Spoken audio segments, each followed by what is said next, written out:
Bueno, uno va, digamos, también estudiando estas cosas interesantes sobre la incógnita, todo lo que la gente se pregunta sobre María, sobre Jesús, y analizando, porque uno tiene un basamento, porque uno estudió la Biblia también un tiempo, ¿verdad?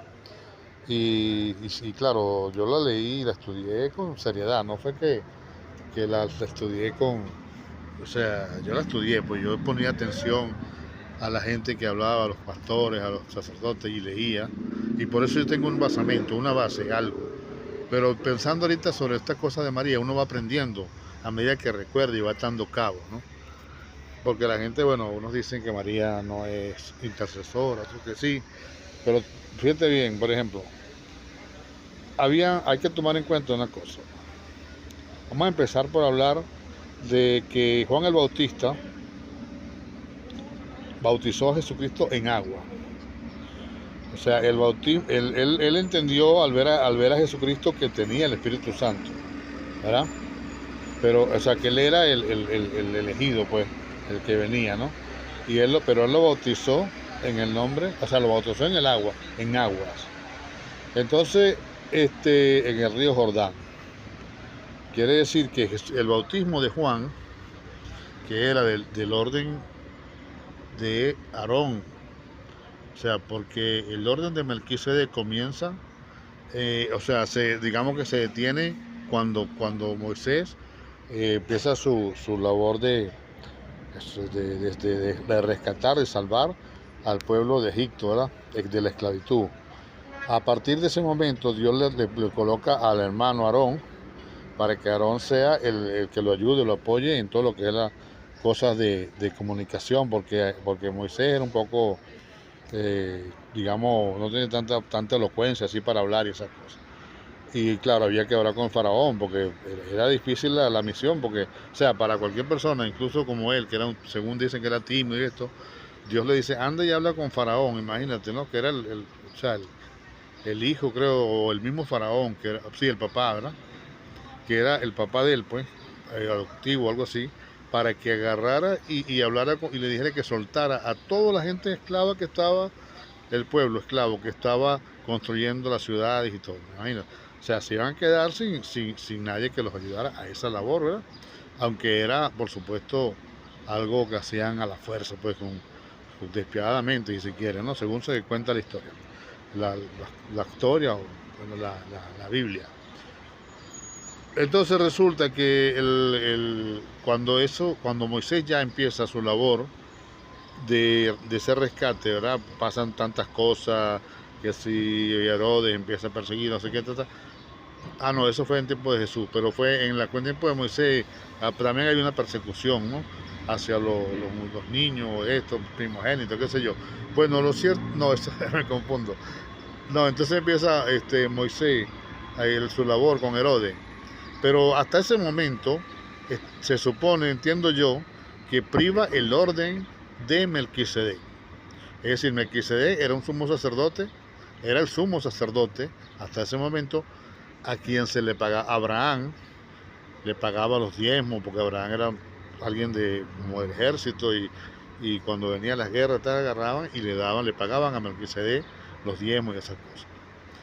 Pero cuando comienza la diáspora, es decir, el rescate del pueblo hebreo a la esclavitud, entonces es cuando Moisés y Aarón, o sea, ya en ese trayecto se comienza un nuevo sacerdocio, que es el sacerdocio ya no de Melquisedec o según el orden de Melquisedec, sino según el orden de Aarón, ¿verdad?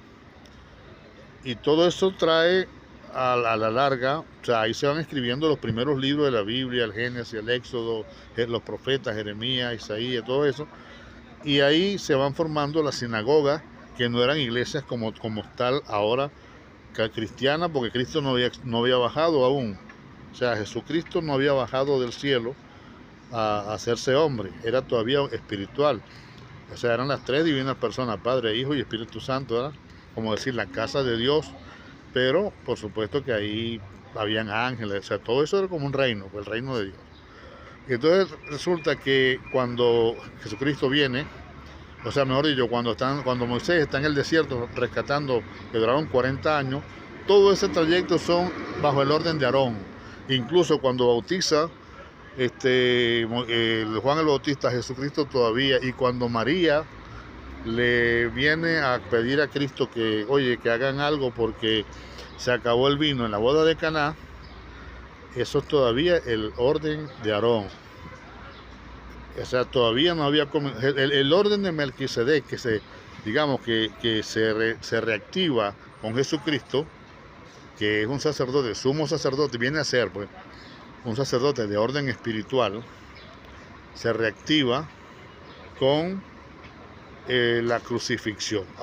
Cuando Cristo, o sea, es el último cordero inmolado según el orden de Aarón. O sea que María sí funge de intercesora, pero es tan igual a cualquier persona que anteriormente era un sacerdote o alguna persona de la iglesia, que sea de la sinagoga, a quien le llevaban un corderito, porque la expiación de pecado por medio de un cordero era según el orden de Aarón. O sea, la sangre del cordero era un cordero, era un cordero que llevaban a la iglesia y lo sacrificaban. Y la sangre de ese cordero, creo que la regaban así sobre la persona pecadora, y esa sangre expiaba los pecados. O sea, ya cuando la gente daba su cordero, pues que quedaba libre de pecado, ¿verdad? Y esa estrategia, pues ese mecanismo de Dios, vamos a decirlo así, se termina cuando Dios decide aplicar otra estrategia. ¿Cuál? Venir Él mismo al mundo.